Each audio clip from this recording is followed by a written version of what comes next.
பல 100 ஆண்டுகளுக்கு முன்பு இன்றைய கோயம்புத்தூர் மாவட்டத்தில் உள்ள ஆனைமலை பகுதி அடர்ந்த காடுகளால் சூழப்பட்டிருந்தது.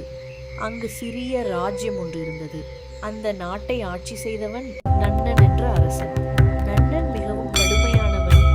அவன் சொன்ன சட்டம் யாராலும் மீறப்படக்கூடாது.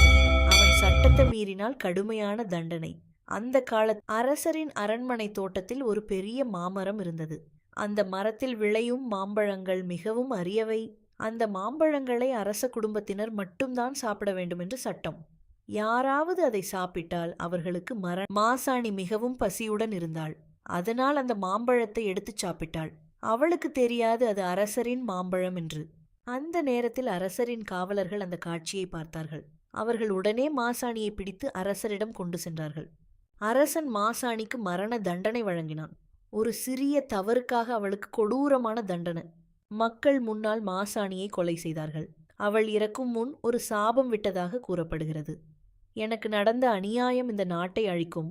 அந்த தரிசனத்தின் பிறகு மக்கள் மாசாணி இறந்த இடத்தில் ஒரு சிறிய ஆலயம் கட்டினர். அவளை மாசாணி அம்மன் என்று அழைத்தார்கள். மாசாணி அம்மன் நீதியை வழங்கும் தெய்வம் என்று மக்கள் நம்புகிறார்கள். அதனால் மக்கள் சிவப்பு மிளகாய் அரைத்து அம்மனுக்கு பூச ஆரம்பித்தார்கள்.